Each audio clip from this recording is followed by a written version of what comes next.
자, 오늘은 기도에 관한 이야기를 주님이 가르쳐 주신 기도에 관한 이야기를 살펴볼 수 있게 되었습니다. 우리 성도들 가운데 기도하는 것이 어렵다. 또 기도를 어떻게 해야 되나요? 그렇게 물으시는 분들이 꽤 많습니다. 그리고 대표 기도를 하라고 하면 저는 아직 못하겠어요. 이러신 분들도 꽤 많이 있습니다. 그런데 여러분, 가만히 보면 기도하지 않고 살아가는 사람은 한 사람도 없습니다. 우리가 예수 믿기 전에도 기도를 했고요. 그죠? 길을 가다가 이렇게 지하대장군, 천하여장군인가 뭔가 그런 거 보고 아이고 우리 아들 잘 되게 해주세요. 그게 기도지 뭐. 옛날에, 지금은 안 그러지만 옛날에 탑사 가다가 돌 하나 이렇게 쌓으면서 그때 비르셨잖아요. 혹시 옛날에 그랬던 분들 있으실 거예요. 그죠? 우리 어머니는 성엄마네 찾아갔고 우리 장모님은 제가 지금도 기억을 해요. 차에다가 정한수를 떠놓고 이렇게 자식 하나 잘 되기를 오직 한 마음 이렇게 비셨던 그걸 제가 봤거든요. 처갓집에 갔다가. 지금은 이제 예수 믿고 그렇게 안 하시지만. 그러니까 기도가 없는 종교는 없고요. 그리고 무교다. 그런 사람도 위기가 닥치면 아무튼 예수님, 석가님 다 불러가지고 좀 어떻게 해달라고 빌어요. 여러분 맞죠? 우리 인간의 삶에 기도가 없는 종교는 없어요. 그래서 우린 예수 믿기 전에도 기도했고 예수 믿고 나서도 급하면 우리가 아무튼 뭐라고 하잖아요, 주님께. 아닌가요? 그러니까 기도하는 법을 잘 모르겠다. 이것은 사실은 평생 기도를 해왔는데 기도하는 법을 잘 모르겠다는 건 사실은 말이 잘 안 맞는 건데 왜 그런 질문이 생기냐면 우리가 대표 기도하는 것을 많이 보고 천지전능하시고 무소부재하시고 만유를 다스리시고 통치하셔서 살아계시고 역사하시는 우리 하나님 아버지, 우리 죄가 주홍같이 붉을지라도 노행털같이 희어지니 이렇게 기도하는 걸 너무 많이 본 거야. 이 신앙생활하면서 그런 걸 너무 많이 본 거예요. 그래가지고 기도는 그렇게 유창하게 성경을 인용하면서 해야 되는 걸로 본의 아니게 압력을 받고 있는 거죠. 아닌가요? 맞죠? 그런데 사실은 자식이 아버지한테 이렇게 뭘 얘기하는데 전지전능하시고 아들이 와서 아버지 차 좀 쓸게요. 그게 끝이지 뭐. 아버지 나갔다 와요. 그거 끝이잖아요. 우리 아들들이 저한테 그래요. 반말 안 하면 다행이지. 왜 그러죠? 아버지니까 굉장히 편한 거예요. 그래서 아버지 뭐 좀 할게요. 끝이잖아요. 그러면 우리가 예수 믿고 하나님의 자녀가 되었어요. 그죠? 아닌가 봐. 자녀가 다 되셨잖아요. 그럼 자녀가 아버지한테 얘기하는데 무슨 격식이 이렇게 복잡해. 아버지한테 말씀드리면 되죠. 힘들면 힘들다. 예? 그냥 말씀드리면 되는데 거기 이렇게 복잡해요. 그런데 문제가 되는 게 뭐냐면 이게 이제 어떻게 기도해야 될지 잘 모르겠다 라고 할 때 그 내용 속에 두 가지가 있을 수 있어요. 하나는 기도의 내용을 무엇으로 채워야 될지 잘 모르겠다. 그건 오늘 이제 답변이 나올 거예요. 오늘 어떻게 기도해야 되는지 그 내용을 채우는 방법, 주님이 직접 가르쳐 주신 내용이 나올 거고요. 또 어떻게 기도해야 될지 모르겠다라고 할 때 이게 침묵 기도를 하는 것이 옳은지, 통성 기도를 하는 것이 옳은지, 방언으로 해야 되는지, 손을 들어야 되는지, 여러분 그건 소견에 오른 대로 하시면 되죠. 기질에 따라 차이가 있는 거지 뭐 기도를 뭐 침묵으로 하는 게 정답이고 통성 기도하는 게 정답이고 그런 건 없죠. 근데 다만 이런 건 있어요. 아버지한테 얘기하는데 맨날 고함치는 자식. 우리 아들이 저한테 뭐가 필요하다고 얘기하는데 아버지 전화해서 2만 원만 싸주세요. 그런데 그거를 갖다가 아버지 2만 원만 싸줘요. 이거 웃기잖아요. 그러니까 통성기도라는 것도 사실은 내 절실함을 표현하기 위한 거지 기독교적인 관점에서 보면 꼭 그렇게 해야 될 필요는 없을 수도 있죠. 내가 절실하니까 그냥 고함을 치는 거지 아버지가 그렇게 얘기해야 꼭 듣는 건 아니죠. 그냥 앞에 와서 이것만 해도 우리 머리털까지 세신 받으신 주님이 그래 알았다 그러실 것 같지 않아요? 여러분 맞죠? 그러니까 우리가 기도에 대한 오해가 조금 많은 것이 우리가 이제 배울 때 이렇게 남들이 하는 걸 보고 다 배우기 때문에 기도는 그렇게 해야 되는가 보다 그런 생각을 갖지만 사실은 내가 주님의 자녀니까 주님께 나 힘들다고 얘기하는데 무슨 그렇게 복잡한 격식이 필요해요. 그냥 나 힘들어요 하면 되지. 여러분 맞죠? 그렇지만 뭐는 배워야 되냐면 우리가 옛날에도 기도를 해왔고 예수 믿고도 기도를 하는데 옛날에 기도했던 것과 예수 믿고 기도하는 것의 내용이 달라. 대상도 달라졌고요. 내용도 달라졌기 때문에 그 내용을 올바르게 배우는 일은 꼭 배워야 되는 거예요. 여러분 맞죠? 이건 꼭 배워야 돼요. 왜냐하면 그렇지 않으면 차별화가 안 되니까. 그러니까 무엇을 기도해야 되는지 오늘 주님이 직접 가르쳐 주신 이 내용을 잘 배워서 그대로는 안 하더라도 그 순서대로 기도를 하면 조금 더 유익하겠죠. 여러분 맞죠? 그러니까 잘 배우실 필요가 있습니다. 그런데 오늘 이제 제가 본문을 좀 길게 잡은 이유가 뭐냐면 이 8절 9절에 우리가 제일 좋아하는 아마 기도에 관한 얘기를 하면 제일 좋아하는 부분이 구하라 그러면 주실 것이요 찾으라 그러면 찾아낼 것이요 문을 두드리라 그러면 너희에게 열릴 것이니 구하는 이마다 받을 것이요 찾는 이가 찾아낼 것이요 두드리는 이에게 열릴 것이니라. 아멘. 우리가 진짜 전라도 말로 겁나게 좋아하는 구절이죠. 여러분 맞죠? 근데 요것만 똑 떼다가 옛날에 내가 무당 종교를 믿을 때 구했던 것을 요 구절만 똑 떼다가 무엇이든지 주님께 구하기만 하면 주님이 다 들어주신다. 기도만 해라.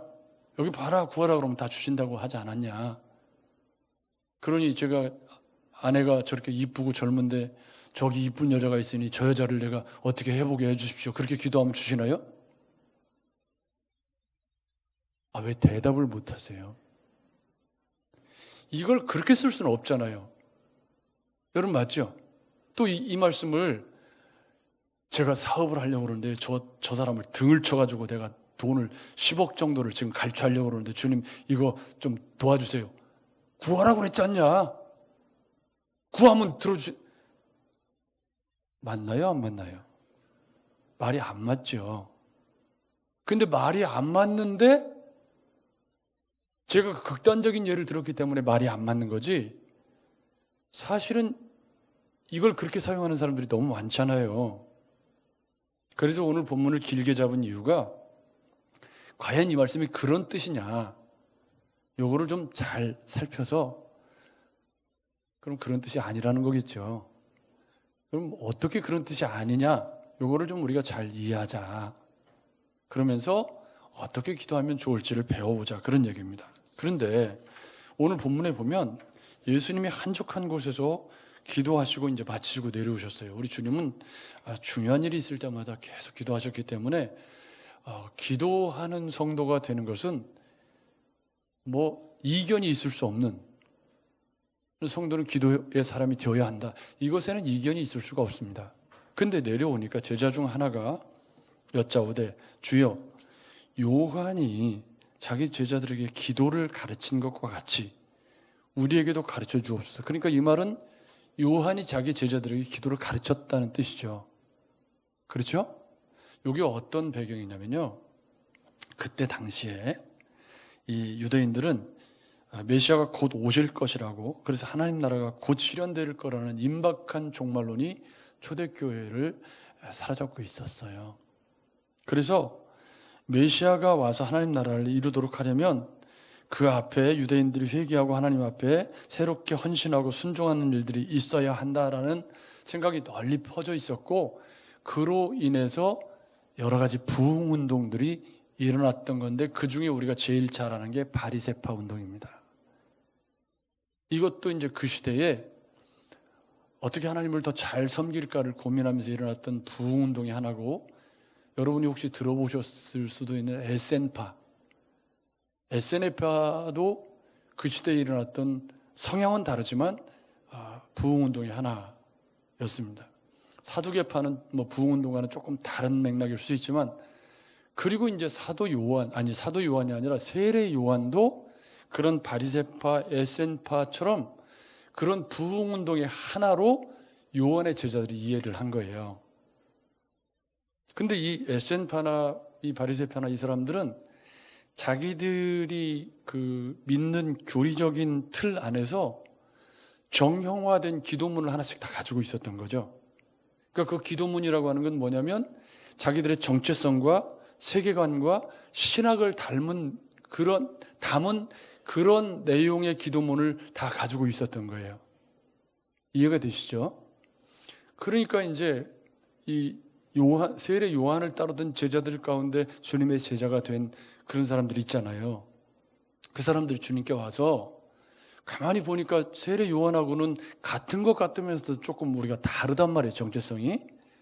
그러니까 세례 요한도 이렇게 기도문을 만들어서 그 자기 따르는 사람들에게 기도문을 가르쳐 줬으니까 예수를 따르는 우리도 우리 정체성에 맞는 기도를 좀 가르쳐 주셔야 되는 거 아닙니까? 이렇게 요구를 한 거예요. 이해가 되시죠? 그러니까 이 기도는 우리가 주기도문을 알고 있는 주님이 가르쳐 주신 기도, 정확히 말하면 주님이 오고 오는 성도들에게 이렇게 기도하라고 가르쳐 주신 기도의 모범 답안지, 이걸 우리가 주기도문이라고 하는 거예요. 이 주기도문은 제자들 가운데 우리가 예수를 따르는 하나님 나라 공동체인데, 하나님 나라 공동체는 그러면 어떤 기도를 해야 되는 겁니까? 라고 이 질문에 대한 답변으로 주어진 거기 때문에 이건 성경적 세계관의 정수가 담겨 있고, 그리고 그리스도인이 기도할 때 어떤 마음 자세와 어떤 세계관으로 주님께 기도해야 되는지에 대한 핵심을 아주 축약해서 담아놓은 아주 중요한 기도문인 거죠. 근데 여러분, 이 누가복음을 받는 분이 누구냐면 데오빌로라는 분인데 이방인이에요. 그죠? 우리도 이방인이잖아요. 그러니까 마태복음에는 명쾌하게 하나님 중심 청원 3개, 우리의 필요를 구하는 것 3개에서 명료하게 딱 둘로 구분돼서 가르침이 있어요.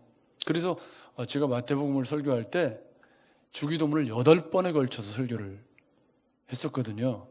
그건 이제 마태복음 공부할 때 하기로 하고, 누가복음에서는 주님이 가르쳐주신 기도와 뒤에 이어지는 간청 기도가 어떤 상관관계가 있는지, 그리고 더 좋은 것, 너희에게 더 좋은 성령을 주시지 않겠느냐라고 말씀하시는, 우리가 기도하는 것과 다른 것으로 응답될 수 있다는 주님의 말씀을 어떻게 연결해서 종합적으로 이해를, 기도에 대한 종합적인 그림을 갖느냐, 요거에 초점을 더 맞춰 보려고 하는 거죠. 여러분 이해가 되시죠? 그러니까 13절까지 본문을 잡은 건 이 전체 속에서 그리스도인이 어떤 생각을 가지고 어떤 기도의 내용을 담아서 기도하는 것이 좋은가 하는 것들을 통시적인 관점에서 이해를 하면 좋겠다.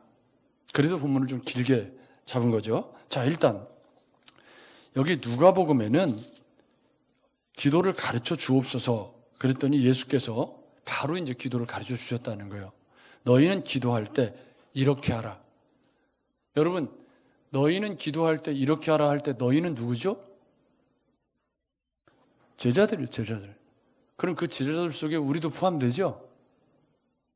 그럼 여기 주기도문이 이렇게 명백하게 있는데 어떻게 기도할지를 잘 모르겠다는 말이 맞나요, 틀리나요? 잘 모르겠으면 이거 베껴서 하면 돼요. 아멘. 아멘. 그리고 여기에 있는 순서대로 하면 돼. 그 제일 중요한 게 뭐냐면 아버지요. 마태복음에는 하늘에 계신 우리 아버지. 하늘에 계신이라는 건 하나님의 이 스카이 창공 뭐 파이어먼트 이런 이 하늘을 얘기하는 건 아니라 하나님이 계시는 통치 영역으로서의 하늘을 얘기하는 거죠. 번역이 비록 뭐 스카이로 됐든 파이어먼트로 됐든 그게 중요한 게 아니고 여기서 하늘은 하나님이 통치하시는 영역으로서의 하나님의 영역을 의미하고, 그러니까 하늘에 계신이라는 말은 온 우주에 충만하신 뭐 이렇게 이해를 해도 되겠는데 하나님이 거기 계시다. 그런데 그분이 뭐라고요? 아버지요. 그러니까 기도할 때 이걸 빼먹으시면 안 돼요. 너무 유창하게 시적으로 기도하느라고 아버지를 빼먹으면 어떻게 돼요? 기도의 대상이 없는 것이 되죠. 그러니까 기도의 ABC에 속하는 것이 뭐 앞에 뭐 굉장히 많은 수식어를 넣어도 좋지만 꼭 뭔 들어가야 돼요? 아버지요는 들어가야 돼. 누구한테 기도하는 거예요? 아버지께. 그러니까 아버지께 기도하는데, 그러니까 이게 지금 주님이 가르쳐 주신 거예요. 아버지께 기도하는데 뭘 그렇게 어렵냐. 한번 따라서 하십시다. 아버지한테 기도하는 게 뭘 그렇게 어렵냐. 안 어렵죠? 아버지한테 얘기할 때 그렇게 어려우신 거예요? 안 어렵잖아요. 하나님 우리 아버지인데.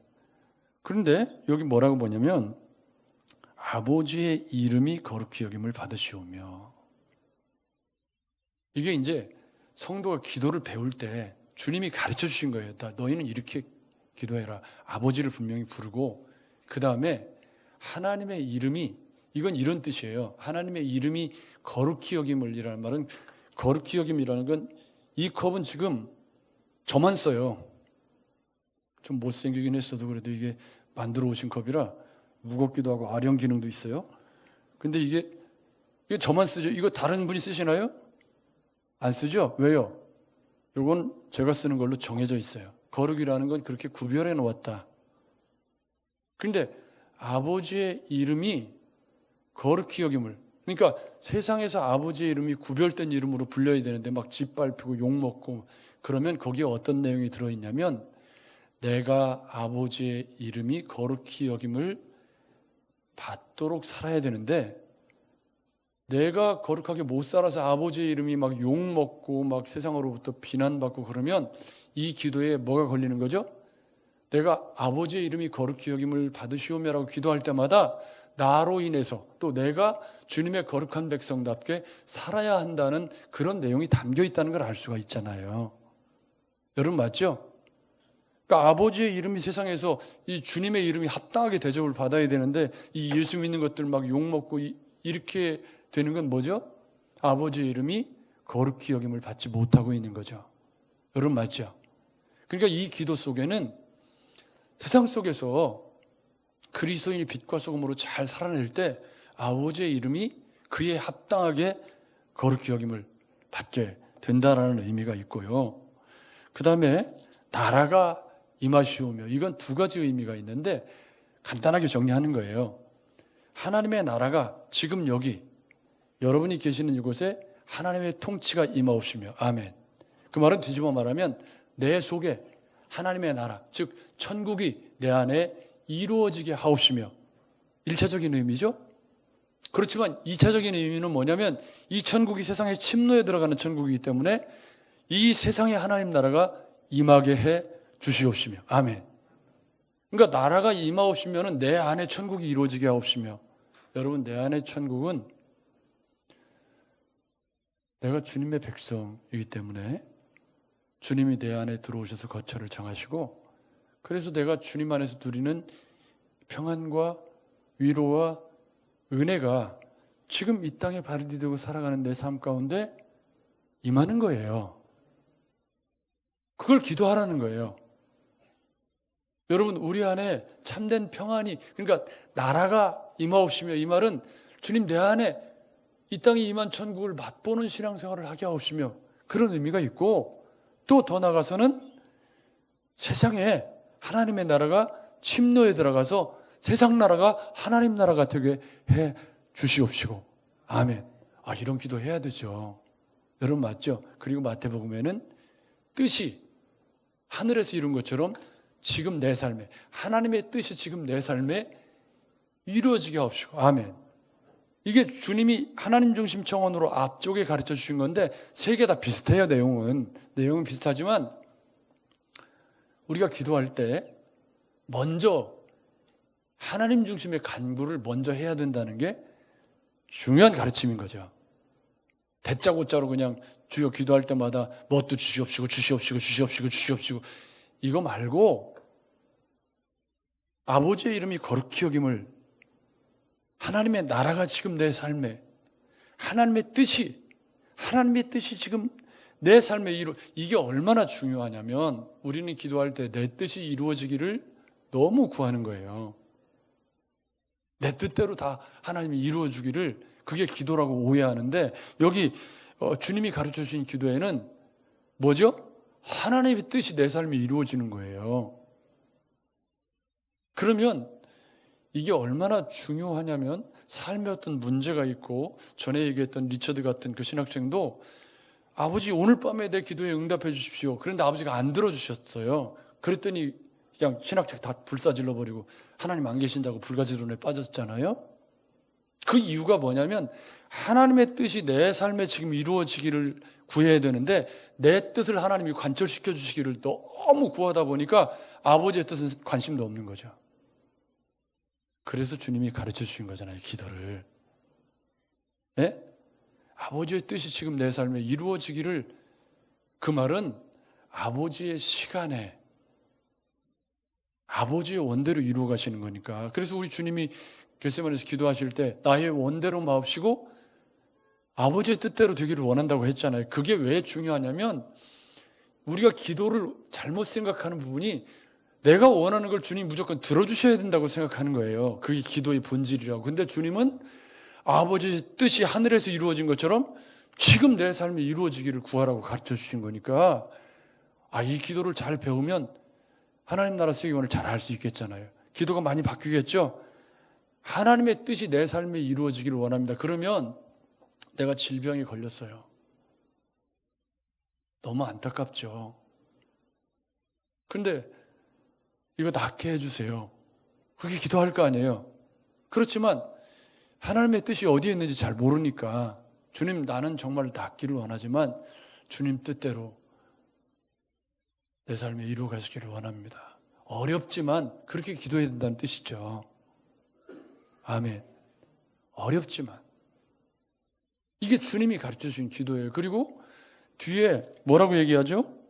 날마다 일용할 양식을 주시옵고, 이건 이제 인간 편에서의 간구인데 여기 날마다 일용할 양식을 주시옵고라고 기도하라는 말은 내일 일은 내일이 염려하도록 내버려 두고 오늘 주님이 일용할 양식을 주신 것을 감사하며 살아가야 한다. 그러니까 탐욕을 위한 기도가 들어올 수 있는 경로를 차단하고 있는 게 뭐예요?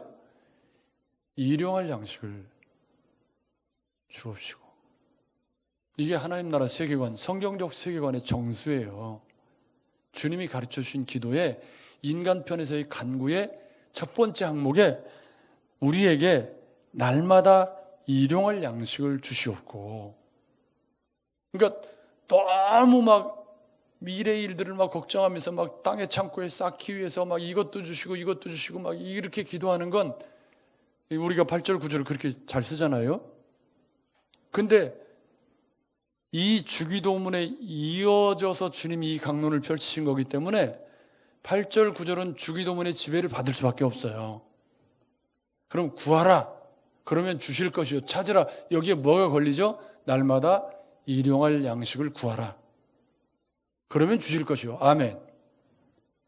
이거를 앞에 거 빼고 뒤에 것만 갖다가 오만 불법과 탈법을 다 구하라 그러면 주실 것이요. 이렇게 읽어버리면 앞에 하신 말씀이 너무 무의미하잖아요. 주기도문을 주님이 기도를 가르쳐달라고 해서 기도를 가르쳐 주셨는데 그렇게 얘기해놓고 뒤에 8, 9절에 가서 야 니네 불법과 탈법을 하더라도 구하기만 해. 다 줄게.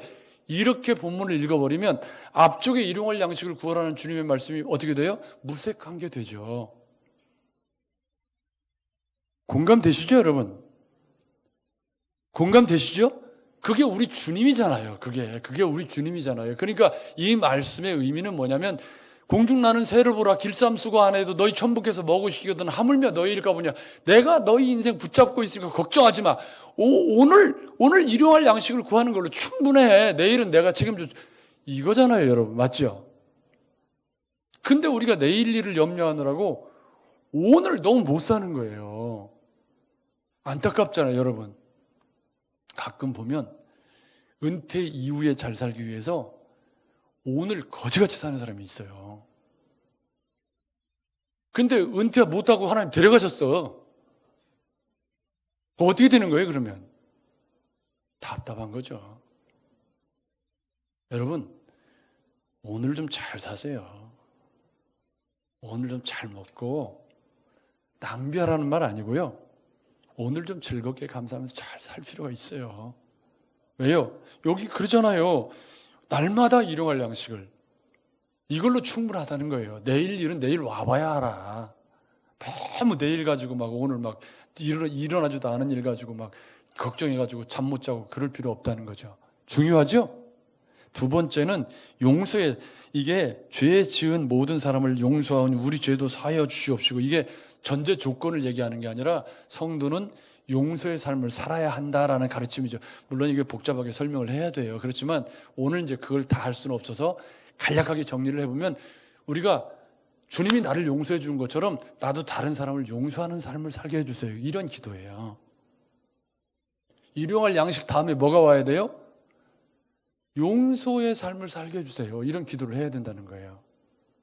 그냥 마음속에 막 이렇게 막 갈고리를 가지고 있어가지고 걸리기만 해봐라 그냥 다 걸어가지고 다 인질 잡고 이렇게 살면 삶이 불행해져요. 마음속에 응어리를 막 가지고 막 저 죽일로 막 이러고 살면 이 삶이 불행하잖아요. 그러니까 뭘 기도하라는 거예요? 주님이 내 죄를 용서해 주셨으니까 나도 저 사람을 좀 넉넉하게 이거 쉽지 않아요. 그죠? 쉽지 않지만 그렇지만 그 기도를 매일 해야 된다는 거예요. 주님이 가르쳐 주신 거예요. 그리고 시험에 들게 이건 템테이션, 유혹과 시련과 뭐 시험 다 포함하는 거죠. 시험에 들지 않도록. 그러니까 이 시험에 드는 이유는 스칸달론, 걸림돌이 되는 사람 때문에 시험에 들 수도 있고 또 어려움 때문에 시험에 들 수도 있고 질병이나 뭐 온갖 일들로 시험에 들 수 있죠.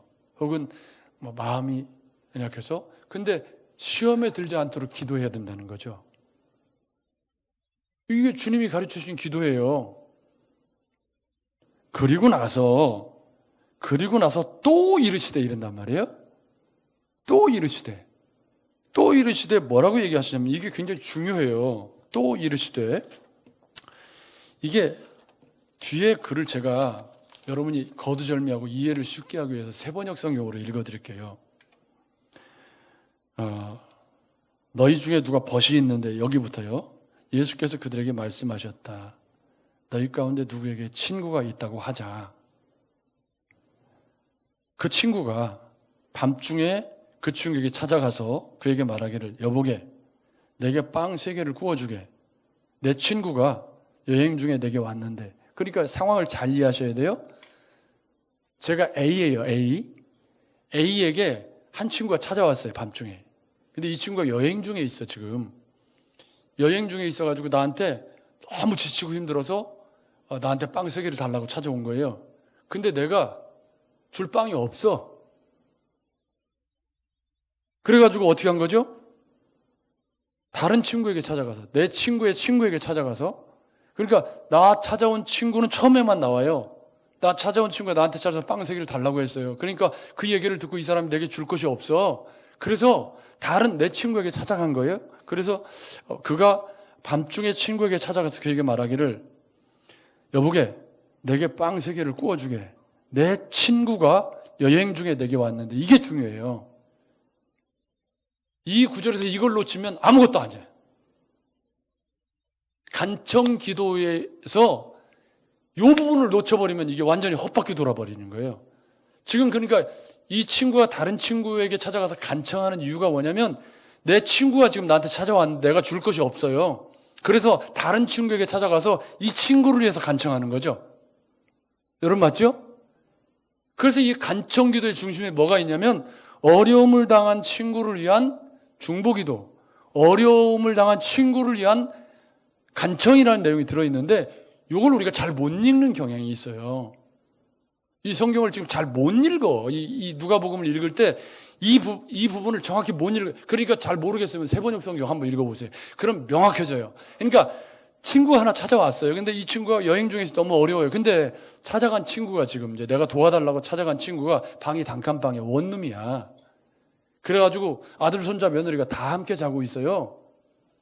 그 내가 일어나서 이거 친구한테 떡을 주려면 식구들이 다 깬다 이 말이에요. 그래서 여기 보면, 나를 괴롭게 하지 말게. 문은 이미 닫혔고 아이들과 나는 잠자리에 누웠네. 이게 무슨 말이에요? 원룸에서 지금 다 같이 자고 있다는 거예요. 그래, 내가 지금 일어나서 자의 청을 들어주려면 식구들 다 깨겠네? 하겠느냐예요. 하겠느냐. 그러면서 본문에 보면 이렇게 돼 있어요. 그 간청함을 인하여, 비록 내가 너희에게 말하노니 비록 벗됨을 인하여서는 일어나서 주지 아니할지라도 그 간청함을 인하여 그 요구대로 주리라. 여기서 간청은 누구를 위한 간청인가요? 우리 아드님, 한번 여기서 찬양 한번 할까요? 나의 만족과 유익을 위해 함께 찬양하고 말씀 보겠습니다.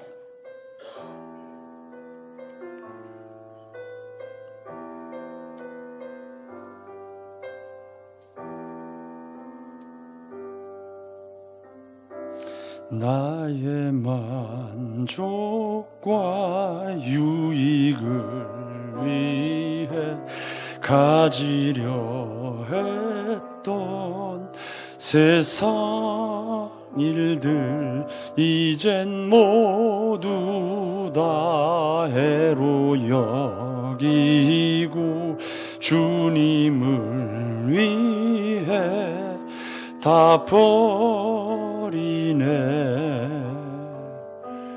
내 안에 가장 귀한 것 주님을 알미라. 모든 것 되시며 의와 기쁨 되신 주 사랑합니다.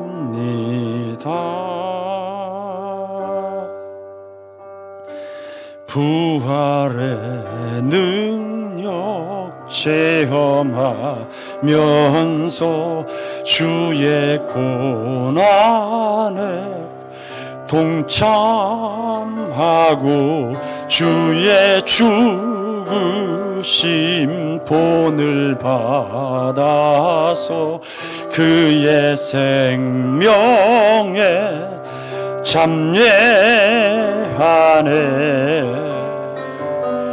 내 안에 가장 귀한 것 주님을 알미라. 모든 것 되시며 의와 기쁨 되신 주 사랑합니다. 다시 한번 나의 만족과 유익을 위해 가지려 했던 세상 일들 이젠 모두 모두 다 해로 여기고 주님을 위해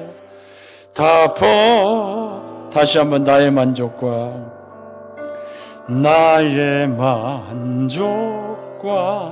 유익을 위해 가지려 했던 세상 일들 이젠 모두 다 해로 여기고 주님을 위해 한 번만 다시 눈을 감고 나의 만족과 유익을 위해 가지려 했던 세상 일들 이젠 모두 다 해로 여기고 주님을 위해 다 버리네. 내 안에 가장 귀한 것 주님을 알미라. 모든 것 되시며 의와 기쁨 되신 주 사랑합니다. 나의 주, 나의 주.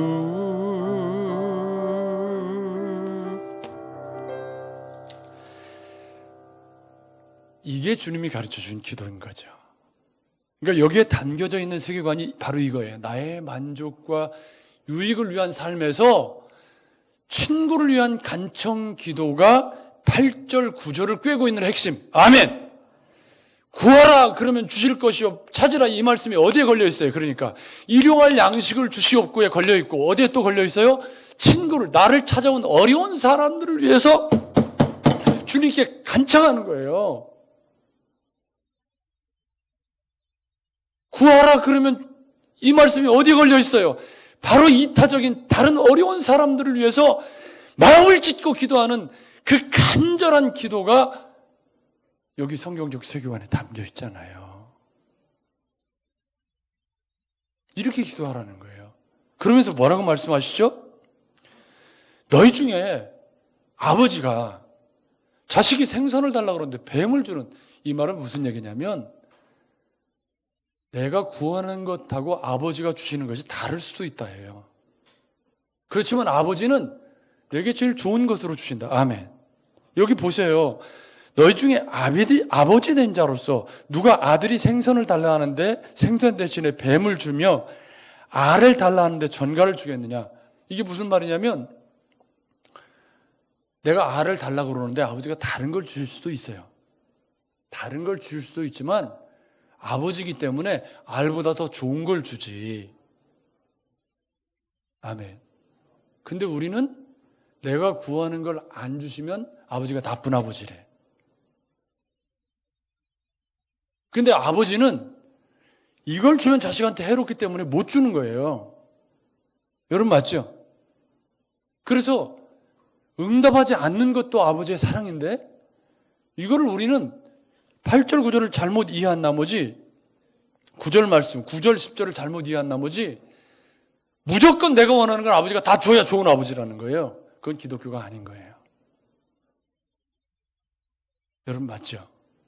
잘 본문을 읽어보세요. 그게 기독교가 아니에요. 왜? 아버지는 살아계신 아버지이기 때문에 내가 생선을 달라고 그러면 뱀을 주지는 않아요. 그렇지만 생선 대신에 다른 것을 주실 수는 있죠. 여러분 맞죠? 그래서 이게 어디에 걸려 있어요? 13절에 너희가 악할지라도 좋은 것을 자식에게 줄 줄 알지 않느냐. 하물며 너희 하늘 아버지께서 구하는 자에게 성령을 주시지 않겠느냐. 지금 성령 달라고 구했나요? 이 성령은 그러니까 뭐예요? 상징적인 표현이죠. 성도에게 가장 좋은 것, 성령의 열매를 주렁주렁 맺는 성령 충만한 성도가 되는 것. 아멘. 이 상징적인 표현이에요. 상징적인 표현인데 너희에게 성령을 주시겠느냐. 이 말은 너희에게 가장 좋은 것이 너희가 기대하는 것과 아버지가 주시려는 것이 서로 다를 수도 있다. 그렇지만 아버지는 너희에게 가장 좋은 성령을 주시지 않겠느냐. 아멘. 그러니까 이 말씀을 가만히 읽어보니까 9절 10절 구하라 그러면 주실 것이요가 13절에 가니까 어떻게 돼요? 구하는데 내가 구하는 거하고 다른 것을 주시는 것이 아버지가 가장 좋은 것으로 주시는 것을 받아들이는 것이 기독교인 거죠. 왜요? 아버지가 나를 사랑하시니까. 아멘? 그래서 9절 10절을 우리가 그동안 잘못 이해해왔다면 오늘도 수정할 필요가 있고 또 기도의 내용 속에 담아야 하는 것들이 하늘에 계신 우리 아버지의 주기도문에 담겨져 있는 6가지 청원과 거기에 누가복음에는 뭐가 더 들어가 있어요? 내게 찾아온 어려움을 당한 사람을 위해서 간청하는 내용이 거기에 들어가 있는 거예요. 우리가 이런 기도를 해야 된다. 그러니까 우리가 막 때를 쓰고 막 뒹굴고 막 애를 써도 되는 게 있어요. 그거 뭐예요? 어려움을 당한 이웃을 위한 기도는 마음껏 해도 되는 거죠. 여러분 맞죠? 오늘 말씀의 제목이 간청기도의 진실. 제목을 좀 세게 잡았나? 간청기도의 진실이 뭐예요? 나의 만족과 유익을 위한 기도가 아니라 내게 찾아온 어려운 사람을 돕기 위한 중보기도. 이타적인 기도가 간청기도의 진실이었구나. 아멘. 여러분, 기도할 수 있는 은혜를 하나님께서 우리에게 주셨습니다. 우리를 구원하셔서 하나님의 자녀 삼으실 때 하나님은 우리에게 그 특권을 주신 거예요. 근데 그 특권을 올바르게 사용하려면 아버지가 어떤 분인지가 조금 더 잘 알아야 되고 또 아버지가 이것을 원하실지 안 원하실지 좀 생각도 하고 좀 그래야 되지 않겠습니까? 여러분 맞죠? 근데 오늘 본문에 주님이 야 너희는 이렇게 기도하면 내가 딱 좋아해 하면서 하늘에 계신 우리 아버지여 이름이 거룩히 여김을 받으시오며 나라가 임하시오며 뜻이 하늘에서 이루어진 것 같이 지금 내 삶에 하나님의 뜻이 이루어지기를 원합니다. 이런 기도를 하면 그게 성도로서 아주 잘하는 기도다.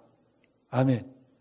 일용할 양식을 구하고 내 죄를 주님이 용서해 주신 것처럼 나도 다른 사람을 용서해 주기를 원하고 이런 기도를 하면 그러면 아버지가 기뻐하신다는 거예요. 거기에 누가복음에 뭐가 더 첨가되어 있어요? 한밤중에 찾아온 친구를 위해서 간청하는 절실함이 한 스푼 더 담겨 있는 거예요.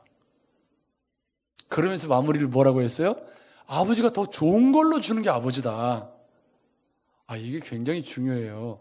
더 좋은 걸로 주신다는 말은 내가 원하는 거 말고 다른 거 더 좋은 거. 그렇죠? 여러분 그렇잖아요. 그걸 인정하는 게 기독교예요. 그걸 인정하는 게 믿음인 거죠. 여러분 그러니까 또 한 주간 하나님께서 우리에게 선물로 주실 거예요. 특별한 일이 없으면 그죠? 또 한 주간을 살아갈 때 기도하셔야 돼요. 주님 내가 일용할 양식으로 만족하고 지금 내 삶에 하나님의 뜻이 이루어지기를 원합니다. 어려움을 당한 사람을 위해서는 노래를 부르셔도 돼요. 어려움을 당한 우리 손성교사 가정을 위해서 계속 기도하고 있는데 조금 좋아지고 하나님의 은혜로 어제는 커피도 마시고 조금 속이 좋아졌대. 막 이렇게 미식거려가지고 못 마셨는데 어제는 커피가 맛있어서 그랬나. 아무튼 잘 드실 수 있었다고 조금씩 회복되고 있고. 그러니까 이타적인 기도는 아무리 많이 해도 괜찮은 거지. 그게 간청기도의 진실이다. 이것을 기억하시면서 또 한 주간 살아가실 때 나의 만족과 유익을 위한 삶에서 주님의 관점으로 바라보는 관점으로 내 시선이 바뀌어져 가면서 기도의 제목이 그렇게 바뀌어져 가는 그리스도인, 그게 잘 가고 있는 거다. 아멘.